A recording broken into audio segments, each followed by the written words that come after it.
Jebediah squinted at the horizon, the setting sun painting the Arizona desert in hues of orange and purple. Dust devils danced in the distance, mirroring the quiet restlessness in his own heart. He was a simple man, Jebediah, content with the rhythm of ranch life, mending fences, tending to his small herd of cattle, and watching the stars blaze to life each night. His days were filled with honest labor, but his nights were often long and lonely. The closest town, Dusty Gulch, was a good 2 hours away by horseback, and Jebediah wasn't one for crowds or idle chatter. He preferred the company of his loyal dog, Blue, and the comforting silence of the desert. His ranch, a modest spread inherited from his grandfather, was his sanctuary. The weathered wooden house, the creaking windmill, the scent of sagebrush in the air, it was all he'd ever known. It was a life of solitude, yes, but also one of peace. He wasn't unhappy, not exactly, but sometimes, especially when the wind howled through the canyons, he felt a deep yearning for something more, something he couldn't quite name. He just didn't expect what that something more would ultimately look like. It would be a knock on his door, or rather, several knocks delivered by a rowdy, dusty group of men. The pounding on the door startled Blue, who erupted in a frenzy of barking. Jebediah frowned, setting aside his mending. He wasn't expecting company, and the insistent knocking suggested trouble. He grabbed his rifle from beside the door, a precaution more than a threat, and cautiously swung it open. Standing on his porch were 5 men, faces flushed with drink and barely contained laughter. Jebediah recognized them as regulars from the Dusty Gulch saloon, men he knew more by reputation than friendship. There was Big Joe, a boisterous cattle driver, and Whispering Pete, a card sharp with a nervous twitch. They were the kind of men who thrived on tall tales and practical jokes, often at someone else's expense. "Well, look who it is. Old Jebediah." Big Joe bellowed, slapping Jebediah on the back hard enough to make him stumble. The others chuckled. "We brought you a little company, Jeb," Whispering Pete said, his voice raspy. He gestured towards the back of a covered wagon parked just beyond the porch.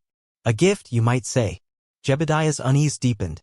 He didn't like the gleam in their eyes, the forced joviality. "What's going on?" he asked, his voice low. With a flourish, Big Joe pulled back the wagon's canvas cover, revealing a woman lying on a makeshift bed of blankets. She was young, with dark hair framing a pale face, and her eyes were closed. Jebediah's blood ran cold as he realized she wasn't moving. "Her name's Sarah," Joe announced with a cruel grin. "She's all yours now, Jeb. Enjoy." The men erupted in laughter, climbing back onto their horses and riding off into the fading light, leaving Jebediah standing speechless on his porch, a paralyzed woman in his care. Jebediah stood frozen, the laughter of the departing men echoing in his ears. He looked from the wagon to his simple home, and back again. He didn't know the first thing about caring for someone who couldn't move. Panic began to bubble in his chest, a feeling as foreign and unwelcome as the woman in the wagon. His first instinct was to ride after those so-called friends and give them a piece of his mind, maybe even a taste of his fist. But as he glared at the wagon, he saw Sarah stir slightly. Her eyelids fluttered, and she let out a soft moan. That sound, so vulnerable and filled with pain, stopped Jebediah in his tracks. Anger gave way to a surge of what? Pity? Responsibility? Something deeper, something he couldn't ignore. He might be a simple cowboy, but he wasn't a monster. He couldn't just leave her there. He took a deep breath, trying to calm his racing heart. "All right, Jebediah," he muttered to himself, "reckon you've got yourself a situation." He approached the wagon cautiously. Miss, can you hear me?" he asked gently. Sarah's eyes opened slowly, focusing on him with a confused and frightened gaze. Where am I?" she whispered, her voice weak. "You're at my ranch," Jebediah replied, offering her a small, reassuring smile. "You're safe now." He knew it was a lie, or at least a half-truth. She wasn't safe, not really. Not until he figured out how to care for her. But he made a decision right then and there. He would figure it out. He had to. He may not know why those men had done what they did, but he knew that he couldn't, in good conscience, abandon her. He would take care of Sarah. The first few days were a blur of awkwardness and uncertainty. Jebediah, a man used to the solitude of the open range, fumbled through basic care, learning to feed Sarah, keep her comfortable, and try to understand her slurred speech. He discovered she had some feeling in her upper body, but her legs were completely unresponsive. As Sarah grew more comfortable, she began to open up, sharing snippets of her life before the accident. Jebediah learned that Sarah had been a competitive barrel racer, a rising star in the rodeo circuit. She had lived for the thrill of the race, the bond with her horse, the roar of the crowd. Her life had been one of constant motion, of pushing her body to its limits. Then, one fateful day, a collision during a race changed everything. A freak accident left her paralyzed from the waist down. Her dreams shattered in an instant. The vibrant, athletic woman was now confined to a bed, her spirit broken, her future uncertain. Jebediah listened intently, his heart aching for the woman who had lost so much. He couldn't imagine the pain she must be feeling, the frustration of being trapped in her own body. He saw glimpses of the fiery spirit that still flickered beneath the surface, buried beneath layers of grief and despair. He learned that she was very skilled at horsemanship and was well respected in the rodeo circuit. This made him want to help her even more. He realized that he wanted to help her find that fire again. He didn't know how, but he was determined to try. The sun beat down mercilessly as Jebediah wrestled with a bucket of water, trying to carry it without spilling a drop. He needed it to bathe Sarah, a task that still filled him with a mix of awkwardness and determination. He was a cowboy, not a nurse, and his large, calloused hands were better suited for roping cattle than delicate caregiving. He often spilled water, bumped into things, and struggled to understand Sarah's needs, but he never gave up. He read books he ordered from town, asked the local doctor questions much to the doctor's surprise, and even tried to learn some basic physical therapy techniques. He was clumsy, yes, but his heart was in the right place. One morning, while trying to help Sarah sit up, he accidentally jostled her too hard, causing her to cry out in pain. He recoiled, his face flushed with shame. "I'm so sorry, Sarah," he stammered. "I didn't mean to hurt you." Sarah, her face contorted in pain, managed a weak smile. "It's all right, Jebediah," she said softly. "I know you're trying." That simple act of forgiveness, that acknowledgement of his efforts, spurred him on. He realized that it wasn't just about the physical care, it was about the emotional support, the patience, and the unwavering belief that things could get better. He may have been clumsy, and he may have made mistakes, but he was learning, and he was determined to become the best caregiver he could be for Sarah. He knew that she deserved nothing less. Jebediah surveyed his ranch with new eyes. What had once been a comfortable, if Spartan, home was now filled with obstacles for Sarah. The steps leading up to the porch, the narrow doorways, the uneven ground, all these things were now barriers, trapping her inside. He decided to change that. He started with the porch, painstakingly constructing a sturdy wooden ramp that would allow Sarah to move in and out of the house with ease. He used scrap lumber and his own ingenuity, working late into the night by the light of a lantern. He widened doorways, smoothed out pathways, and even built a special platform in the barn so Sarah could be closer to the horses. His neighbors, initially skeptical, started to lend a hand, impressed by Jebediah's dedication. They offered advice, tools, and even helped with some of the heavier lifting. The ranch, once a symbol of Jebediah's solitude, became a community project, a testament to the power of compassion and shared purpose. He even adapted some of his ranch equipment. He modified a small cart so Sarah could ride around the property, pulled by Blue. It wasn't much, but it gave her a sense of freedom, a chance to feel the wind in her hair and the sun on her face. He was constantly thinking of new ways to make her life easier, more comfortable, and more fulfilling. He wanted her to feel like she was home and that she was welcome. He wanted to give her back a piece of the life she had lost. Despite Jebediah's efforts, Sarah remained withdrawn. She spent most of her days staring out the window, her face a mask of sadness and resentment. She rarely spoke, and when she did, her words were often sharp and laced with bitterness. She pushed Jebediah away, testing his patience, trying to convince him that she wasn't worth the trouble. Jebediah understood. He knew she was hurting, and he knew it would take time for her to heal. He didn't push her, but he didn't give up either. He continued to care for her, to talk to her, to share stories about his day even when she didn't respond. He told her silly jokes, sang her old cowboy songs, badly, he admitted, and shared anecdotes about Blue's latest misadventures. He tried to make her laugh, to remind her that there was still joy to be found in the world, even in her current circumstances. Slowly, ever so slowly, cracks began to appear in Sarah's hardened exterior. A slight smile flickered across her lips when Jebediah told a particularly corny joke. A spark of interest lit up her eyes when he talked about the horses. She started asking questions, engaging in conversation, and even offering a few jokes of her own.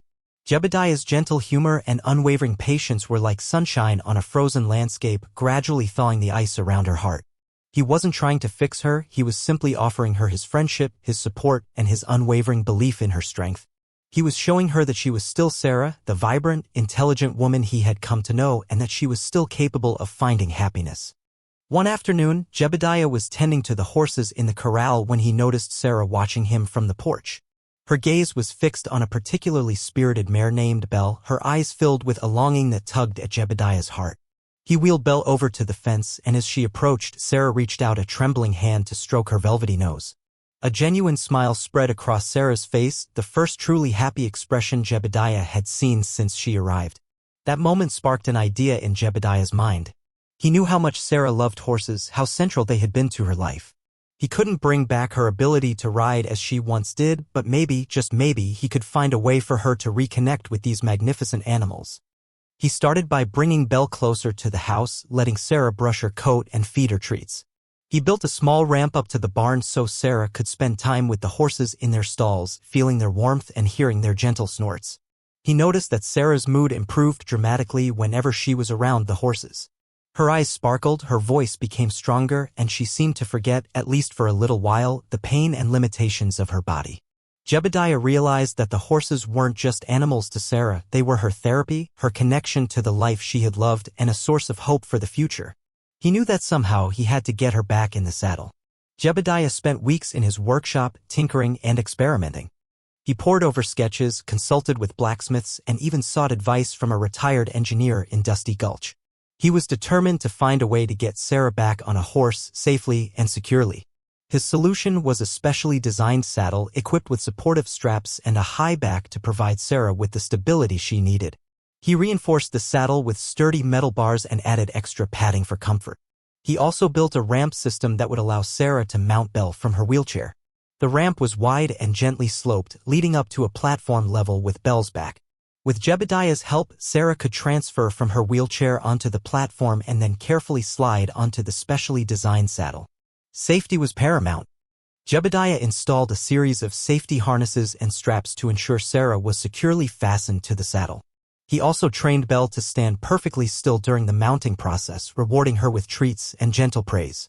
The first time Sarah sat on Belle again, tears streamed down her face. It had been so long, she had almost forgotten what it felt like to be so high up, to feel the power and grace of the horse beneath her. Jebediah, his heart swelling with pride, carefully led Belle around the corral, his eyes never leaving Sarah's face.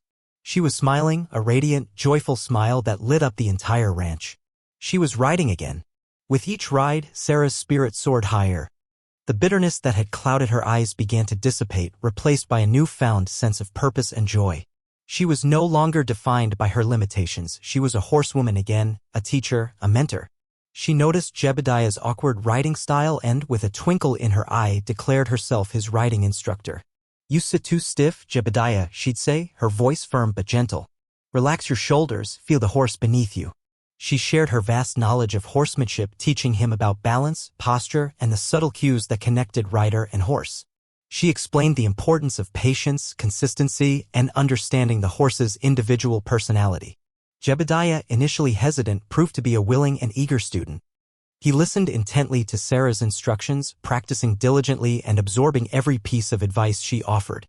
He learned to feel the rhythm of Belle's gait, to anticipate her movements, and to communicate with her through gentle pressure and subtle shifts in his weight. As Jebediah's riding skills improved, so did his confidence. He started to understand the deep connection between Sarah and the horses, the unspoken language that passed between them. He saw her passion rekindled, her spirit revived, and he knew that he had given her something truly precious, a reason to live, a reason to hope, and a way to reclaim her identity. Sarah, in turn, was starting to find peace and maybe even love. News travels fast, especially in small towns. It wasn't long before word spread throughout Dusty Gulch and beyond about the incredible transformation taking place at Jebediah's ranch.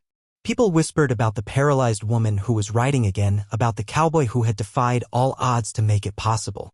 Initially, there was skepticism and disbelief. Some dismissed it as a tall tale, a figment of someone's imagination. But as the stories persisted, curiosity grew. People started making their way out to the ranch, eager to see for themselves the miracle that was unfolding. They saw Sarah, radiant and strong, coaching Jebediah with confidence and authority. They saw Jebediah, no longer the lonely, awkward cowboy, but a skilled rider with a newfound sense of purpose.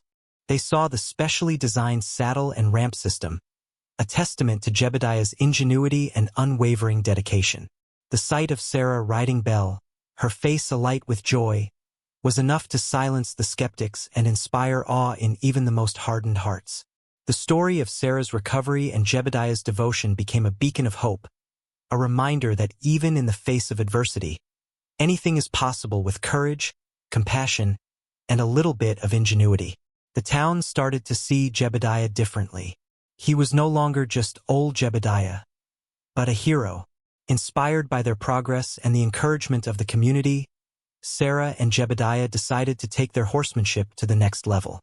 They began entering local riding competitions with Sarah serving as Jebediah's coach and strategist. At first, there were whispers and curious stares. A paralyzed woman coaching a novice rider? It was unheard of. But Sarah and Jebediah were undeterred. They knew their strengths and they were determined to prove that anything was possible with teamwork and determination. Sarah, perched ringside in her wheelchair, became a commanding presence. Her sharp eyes missed nothing, and her voice, amplified by a small megaphone, carried across the arena. She barked out instructions, offering encouragement and constructive criticism with equal measure. Jebediah, riding Bell, executed Sarah's strategies with precision and grace. He had transformed from a clumsy cowboy into a confident and skilled rider, a testament to Sarah's exceptional coaching abilities. They competed in various events, from barrel racing with Jebediah carefully navigating the course under Sarah's watchful eye to timed trail courses showcasing their horsemanship and their unique partnership. They were a sight to behold, a testament to the power of the human spirit and the unbreakable bond between a woman and her horse and a coach and her rider. Their presence challenged perceptions and redefined what it meant to be a competitor. Their journey wasn't without its challenges. They faced prejudice and skepticism from some corners of the riding community. Some riders scoffed at Sarah's coaching abilities, dismissing her as just a cripple. Others questioned Jebediah's skill, suggesting he was only participating out of pity. There were whispers of unfair advantages, of preferential treatment, and of lowered expectations. Some even tried to sabotage their efforts, spreading rumors and making veiled threats. But Sarah and Jebediah refused to be deterred. They knew their worth, and they were determined to prove their doubters wrong. They let their talent and their unwavering bond speak for itself. With each competition, they silenced their critics. Jebediah's riding skills continued to improve, and Sarah's strategic brilliance became increasingly evident. They won over the crowds with their dedication, their sportsmanship, and the obvious love and respect they shared. People were drawn to their story, to their resilience, and to the unwavering belief they had in each other. They saw in them a reflection of their own struggles, their own hopes, and their own dreams. The prejudice and skepticism gradually faded away, replaced by admiration and respect. Sarah and Jebediah became a symbol of what could be achieved when people came together regardless of their differences. Their bond was undeniable and their talent was clearly there for all to see. They were starting to win hearts even if they weren't winning every competition. The tide began to turn. Sarah's strategic brilliance and Jebediah's increasingly skilled riding started yielding results. They began winning competitions, small at first, then larger, more prestigious events. They won barrel races, trail courses, and even a few roping competitions, with Sarah expertly calling the shots from the sidelines. With each victory, their reputation grew. People marveled at their talent, their teamwork, and their unwavering spirit. Jebediah, once a lonely cowboy, found himself surrounded by admirers eager to shake his hand and congratulate him on his success. But it was Sarah who truly captured the hearts of the community. She became a celebrated figure and inspiration to people of all ages and abilities. Her story was shared in newspapers and magazines, and she was invited to speak at local schools and community events. She used her platform to advocate for people with disabilities, to promote inclusivity, and to encourage others to pursue their dreams, no matter how impossible they may seem. She spoke with passion and eloquence, sharing her own experiences and inspiring others to overcome their own challenges. Sarah, once a broken woman confined to a bed, had become a symbol of hope and resilience. She had found her purpose, her voice, and her place in the world. She had become the pride of her dreams, and she had Jebediah to thank for it. However, she knew that her success wasn't just hers alone. It was a shared success, a testament to the power of love, friendship, and unwavering support. One day, a familiar group of men rode up to the ranch. It was Big Joe, Whispering Pete, and the rest of the crew who had delivered Sarah as a cruel joke. They looked sheepish and remorseful, their faces etched with guilt. Big Joe, his voice unusually subdued, stepped forward. "Jebediah," he said, "we came to apologize. What we did was wrong. We didn't know, we didn't understand. He trailed off, unable to articulate the depth of their regret. Whispering Pete nodded in agreement, his nervous twitch more pronounced than ever. Jebediah listened patiently, his expression unreadable. He had forgiven them long ago, not for their sake, but for his own. He knew that holding on to anger and resentment would only poison his own heart. Sarah wheeled herself forward, her eyes fixed on the men. "Your apology is accepted," she said, her voice calm and measured. "But what's done is done. We've moved on." The men looked relieved, but also humbled. They had expected anger, perhaps even violence. They hadn't anticipated the grace and forgiveness that Sarah and Jebediah offered. "We're glad you're doing well," Big Joe said, his voice sincere. "You've both shown us what it means to be good people." With a final nod, the men turned their horses and rode away, leaving Jebediah and Sarah standing side by side. They watched them go, their hearts filled with peace and contentment. They had moved beyond the negativity of the past, choosing instead to focus on the present and the future. They were no longer defined by the cruel joke that had brought them together, they were defined by the love, compassion, and resilience that had transformed their lives. Inspired by her own journey and the impact she had on others, Sarah decided to start a writing program for people with disabilities. She envisioned a place where individuals of all abilities could experience the joy and freedom of writing, a place where they could find healing, empowerment, and a sense of belonging. With Jebediah's unwavering support, she transformed a portion of the ranch into a fully accessible writing facility. They built more ramps, modified more saddles, and trained more horses to work with riders with various disabilities. Sarah used her experience as a former barrel racer and her understanding of the challenges faced by people with disabilities to develop a unique and effective writing program. She focused on building confidence, improving balance and coordination, and fostering a deep connection between rider and horse. Jebediah's inventions played a crucial role in the program's success. His specially designed saddles and ramp systems allowed people with a wide range of disabilities to participate in riding activities safely and comfortably. He continued to innovate, creating new devices and adapting existing equipment to meet the specific needs of each rider. The program quickly gained popularity, attracting participants from all over the state. Sarah and Jebediah created a welcoming and supportive environment where riders could learn, grow, and connect with others who shared their experiences. The ranch became a sanctuary, a place where disabilities were not limitations but rather opportunities for growth, resilience, and the discovery of new possibilities. It was Sarah's way of giving back. As the years passed, Jebediah and Sarah's bond deepened. What had started as an act of kindness and a shared passion for horses blossomed into something much more profound. They found love and companionship in each other, a connection that transcended their differences and enriched their lives in ways they never could have imagined. Jebediah, once a lonely cowboy, found a partner in Sarah, a woman who challenged him, inspired him, and loved him for who he was. He admired her strength, her resilience, and her unwavering spirit. She brought laughter and joy into his life, filling the void that had once been there. Sarah, once a broken woman, found solace and healing in Jebediah's unwavering support and gentle heart. He saw her not as a victim, but as a strong, capable woman with a world of potential. He helped her reclaim her life, her passion, and her sense of self-worth. They often reflected on the unlikely circumstances that had brought them together, marveling at the twist of fate that had transformed a cruel joke into a beautiful love story. They realized that the prank, as awful as it was, had led them to find their true purpose and each other. They were meant to be together, to share their lives, their passions, and their love with the world. They found what they were both missing. It was a beautiful, unexpected gift. Their love was a symbol of hope.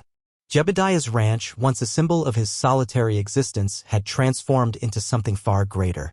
It had become a haven for people with disabilities, a place where they could find healing, empowerment, and a sense of belonging. But it was also more than that. It had become a symbol of hope and resilience for the entire community.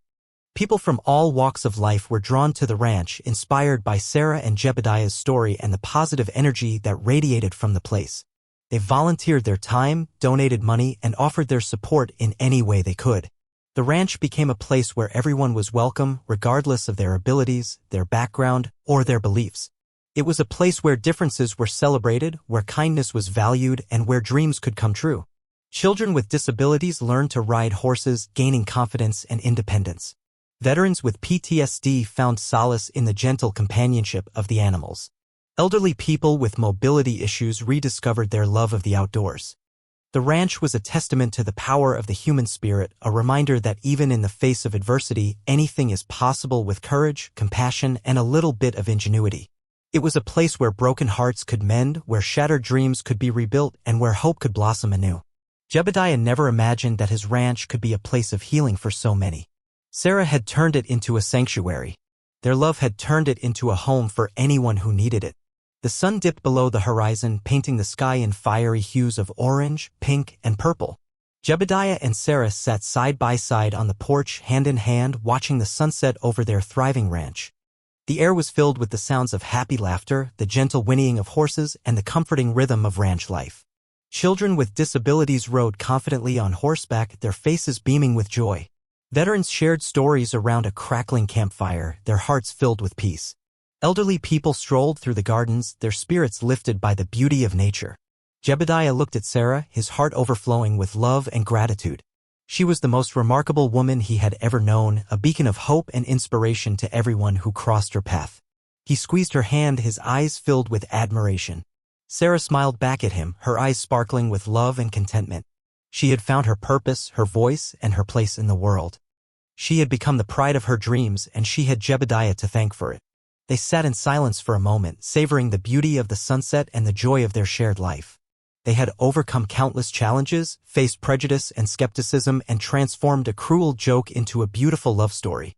Their ranch was a testament to their love, their perseverance, and their unwavering belief in the power of the human spirit. It was their home, their sanctuary, and their legacy. It was a place where everyone was welcome and where dreams could come true. They knew they had many more sunsets to share and many more lives to touch.